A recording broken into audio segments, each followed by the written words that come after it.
In Thomas Harris Hannibal, the fugitive Dr. Hannibal Lecter advises disgraced FBI agent Clarice Starling, the most stable elements, Clarice, appear in the middle of the periodic table, roughly between iron and silver. Far be it from me to suggest that we take cues from the character of a man-eating serial killer when it comes to life. But as far as the repetitive battles between fans of Indian athletes and their skeptics are concerned, trying to find middle would do a lot of good. Readers will probably be aware that after Indian shooter Abhinav Bindra narrowly lost out on the podium in the men's 10-meter air rifle event, alleged journalist Abhinandan Sakri and kind of novelist and full-time socialist Shobhaa sent the following catty tweets mocking Bindra and Indian athletes in general. Predictably, Twitter exploded with people from all walks of life condemning the two media elites for their thoughtless and crude remarks. In a series of angry tweets, voter analyst Yashwant Deshmukh went so far as suggesting that people who criticize athletes have oil piles. My personal distaste for people like Na and Sakri notwithstanding, I think this debate needs to be put into proper perspective. And since the majority is siding with the athletes for the moment, allow me to open the debate from the unpopular viewpoint. If you read patiently till the end, you will agree that I have considered both sides. There is no doubt in my mind that Indian athletes, non-cricketers, are often given a free pass by a public that at once foams on efforts made by athletes, and casts an angry eye towards the administrations and lack of facilities as the perpetual cause for their inability to perform at world stage. It is a strange system where those who actually compete are given full marks for just showing up. Most of these arguments do not stand up to closer scrutiny.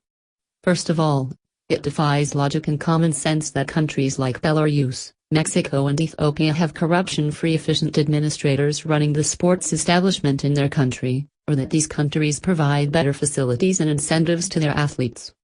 All three nations finished ahead of us in the medals tally at London 4 years ago. There must be something their athletes are doing that ours are not, and adopting that line of questioning surely does not constitute insensitivity to our athletes or belittle their efforts. Nobody will accuse me of being a socialist, but I also find demands that we provide our athletes infrastructure on par with that provided by developed countries disturbing. With a huge percentage of population below the poverty line, with 1 out of 5 rural girls dropping out of school after attaining puberty due to that lack of sanitation facilities and close to a third of our population still in darkness, I feel there are bigger battles the government needs to spend on.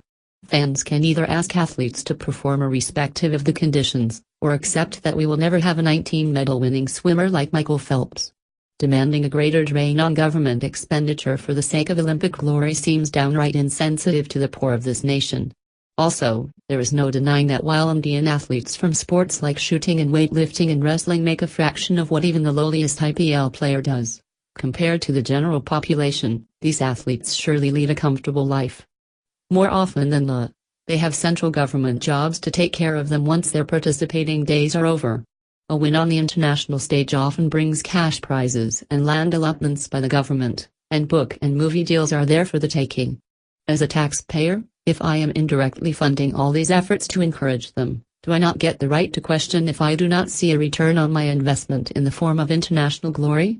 The most illogical argument put forth by the defenders of these athletes is how can common people who never play any sports even at school level, criticize athletes competing at the highest level? This is a strange question, considering that we don't mind criticizing a movie even if we have never so much as participated in our school drama, or we feel qualified to advise Prime Minister Narendra Modi on how to run the country in spite of never even having been secretary of our residential housing society.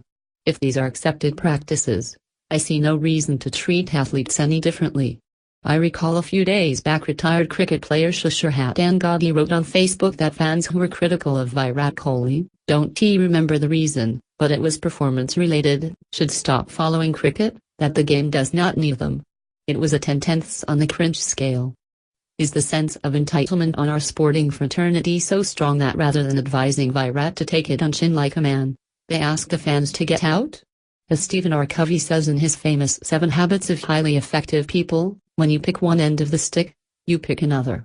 If you want fans to wait hours in the line, buy expensive tickets and scream themselves hoarse while you make your millions, you need to be mature enough to take criticism in your stride. Do people like Catty Gandhi really want Jerry Seinfeld like fans? In one of his monologues he says, fans say, we won. I tell them, no you did not, they won, you watched. The funniest part is people from all political affiliations feel voting for a party, and supporting it on social media, automatically entitles them to be critical of their leaders and their decisions. Yet, the same people bristle with outrage when the same yardstick is applied to athletes. Does it mean I support Sakri and Bay in this issue? Hell no. A few months ago, I wrote in one of my blogs that sports becoming popular had some unintended consequences, where socialists who have no interest or aptitude in the sports have suddenly started opining on it in the hope to get noticed. Monday's case is a testament to this statement. Sakri thought he was being sarcastic when he suggested Bindra should have used pellet guns. Since Sakri has no interest in the sports beyond making his political point, he did not know that pellets are indeed used in this particular event. Similarly, talking about selfies and waste of money does not sit well, as I can bet dollars to donuts that if pressed, she would not be able to tell a hockey stick from Harry Potter's wand.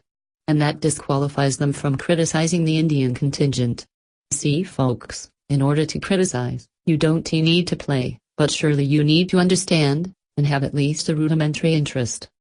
If Sakri and had that interest, they would have taken the effort to watch Bindra in the finals. They would have noticed that he staged a furious comeback in the finals to move from 7th position all the way to 2nd, before failing at the critical moment. They would have automatically realized that if you wanted to take a stand against athletes at Olympics, this gallant effort was surely not the right example. What is also undeniable is that the tone of messages from both Sakri and smacked of elitism, not frustration. The choice of words and the timing hinted at no sorrow of a genuine fan crushed with a close loss, but the barely concealed glee of a sadistic elite who has no interest in the Olympics until the sporting extravaganza doesn't provide an opportunity to be sarcastic and insulting to someone. That is where the mythical middle of our own periodic table lies. Our athletes are grown-ups, and their skills in their sports have certainly afforded them some privileges of which common people like you and I can only dream. When they do not perform well, we as fans and followers surely have a right to question them. If they point fingers to facilities and administration, we by all means can ask why it is not a detriment to athletes from other countries. Our athletes do not need to be mollycoddled like children. However, the hours they spend practicing and honing their skills surely entitles them to critics, who have more than a casual interest in their career, and consequently in Indian sports in general. People who take joy in kicking them when they are down do not deserve to be treated on par with those who cry when they lose. It's really simple frustration of a genuine fan is to be understood and processed. Snarky comments from a socialite fishing for some mentions on social media deserves nothing but condemnation and contempt.